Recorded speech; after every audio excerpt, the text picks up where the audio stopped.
Shtëpia është në një nga ato momentet kur tensioni nuk fshihet më pas buzëqeshjeve apo batutave. Çdo fjalë ka peshë, çdo shikim ka domethënie. Dhe në qendër të këtij përplasimi është Monika, e cila këtë herë vendos të mos tërhiqet, por të përballet drejt për drejt me Arbërin dhe Ledionin. Ajo nuk e nis me gjysmë fjalësh. Toni i saj është i prerë, i drejt për drejt, pa filtra. Ju të dy, unë e di që doni ju që ta fitoj Big Brotherin. Një deklaratë e fortë që menjëherë ndez situatën. Sepse nuk është thjesht një mendim, është një akuzë. Një akuzë që nënkupton se loja nuk është më e pastër, se ka anësi, se ka preferenca të fshehura. Arbëri përpiqet të ruajë qetësinë, ndërsa Ledioni duket i befasuar nga kjo dalje kaq e drejtë për drejtë. Por Monika nuk ndalet.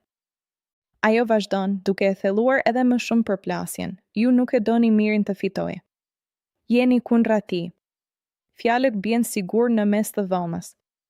Tani nuk ka më kthim pas. Nuk është më një debat i zakonshëm, por një përballje e hapur mbi drejtësinë e lojës dhe qëndrimet e secilit. Ledioni reagon. Ai përpiqet të mbrojë veten, të sqarojë që nuk ka asnjë qëndrim personal kundër askujt, se gjithçka është në kuadër të rolit dhe analizës së lojës. Por Monika nuk bindet. Për të gjithçka është e qartë. Ajo nuk po flet vetëm nga emocionet, por nga një bindje që e ka ndërtuar gjatë kohës duke vëzhguar çdo detaj. Unë i di këto gjëra, këmbëngull ajo. Nuk jam këtu kodh.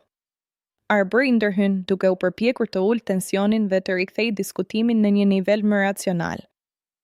Ai thekson se loja është e hapur, se publiku vendos dhe se askush nuk ka fuqinë të ndikojë në rezultatin final. Por kjo nuk e ndal Monikën. Sepse për të nuk është thjesht çështje rezultati. Është çështje ndjenje, perceptimi dhe mënyre se si trajtohen banorët. Në kulmin e debatit, Monika hedh edhe një fjali që e ndryshon krejt atmosferën. Ledioni, më mirë mbaroje të martën dhe të shtunën emisionin dhe shko të fëmijët e mi. Një fjali që nuk është vetëm një kundërpërgjigje, por një shpërthim emocional. Një moment ku debati kalon nga loja në personale. Në atë çast, gjithçka bëhet më e rëndë. Sepse përfshihen ndjenja, përfshihen kufi që zakonisht nuk kalohen. Ledioni mbetet për një moment pa fjalë. Është një goditje e papritur. Një koment që nuk lidhet drejt për drejt me lojën, por me jetën jashtë saj. Dhe pikërisht për këtë ka një peshë tjetër. Arbëri përpiqet sërish të ndërhyjë, duke rikujtuar që diskutimi duhet të mbetet në kuadër të lojës, pa kaluar në sulme personale. Por tensioni tashmë ka arritur kulmin. Monika, megjithatë, nuk duket e penduar. Ajo qëndron në vendimin e saj, në fjalët e saj, në bindjen e saj. Për të, kjo përplasje ishte e nevojshme. Një mënyrë për të thënë atë që mendon, pa u filtruar, pa u friksuar nga reagimet. Ky moment lë pas një atmosferë të rënduar. Asgjë nuk është më njësoj.